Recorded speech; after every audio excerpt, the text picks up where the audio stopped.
tarde, pessoal. Eu Marcos Camargo. Eu estou fazendo então um vídeo daquele exercício de classe, ok? Olha, esse terceiro vídeo que eu estou gravando. Eu preparei outros dois, coloquei mais teoria, tirei menos teoria. Eu acho que agora ficou bem enxuto para explicar o que está acontecendo. Porque está aí toda a lógica da resolução do exercício. E depois, se tiver mais algum tipo de questionamento, né? A gente vê na quinta-feira. Quinta-feira vai ter aula. Então, o que nós temos aqui? Ó, nós temos uma curva, temos uma torre de resfriamento, né? Onde existe um fluxo ascendente de ar, certo? De ar que vem da atmosfera, e tem um fluxo descendente de água quente que vem do processo.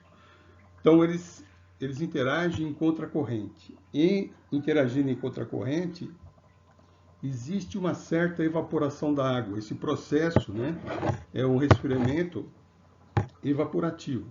É pouca água que se perde, mas esse resfriamento faz com que a temperatura da água caia bastante. Então, através desse processo, essa parte interna aqui da torre, né, daqui para baixo existe um gradiente de temperatura reduzindo e daqui para cima tem um outro gradiente de temperatura subindo.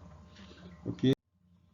E esse era o problema. A água de resfriamento sai do condensador de uma usina e entra a 35 graus, certo? E sai aqui embaixo a 22. Eu tenho o ar entrando a 20, certo? E saindo a 30, com essas determinadas características.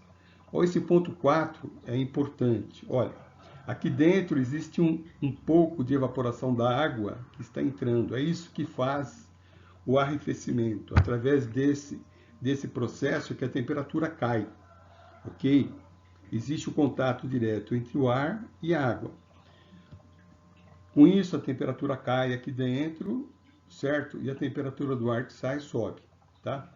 Então, o ponto 4 é antes da reposição de água.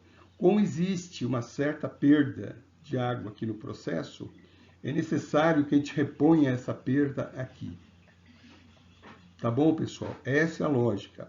Então, o ponto 1 é de entrada de ar, o ponto 3 é de entrada de água morna, o ponto 2 é de saída de ar quente e o ponto 4, antes da reposição, é o ponto de onde sai a água arrefecida, numa temperatura mais baixa. O papel da água de reposição é repor aquilo que é perdido no processo de resfriamento. Então, essa torre de resfriamento tem uma certa perda de ar, uma perda de água, que é a resposta, que é essa aqui embaixo, que é reposta, que é essa aqui embaixo. As condições de operação são constantes.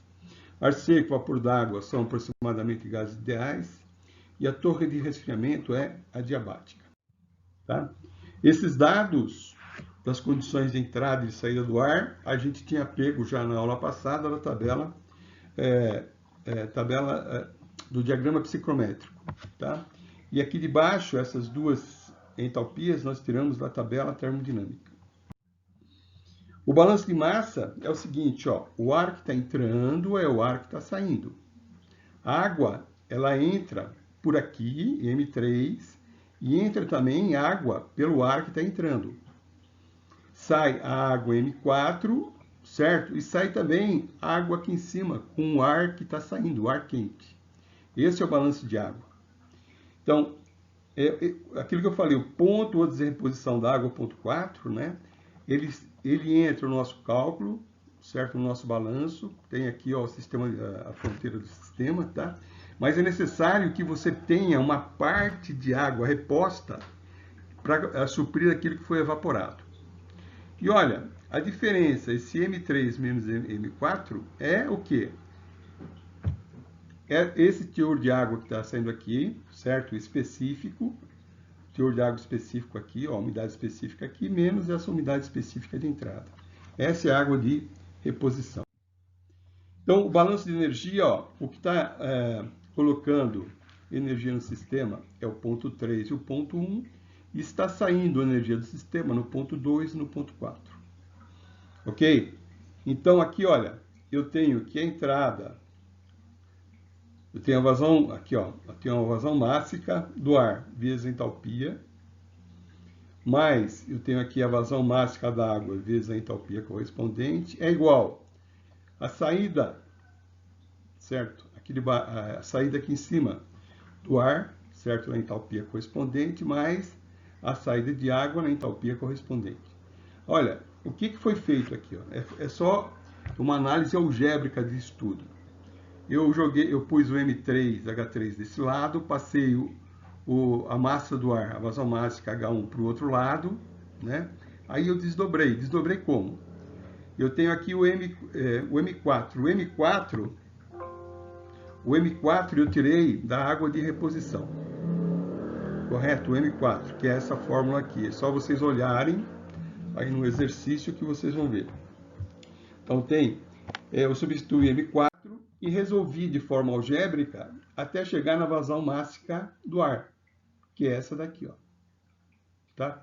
Pessoal, tudo isso daqui é só cálculo algébrico, é mexer com equação.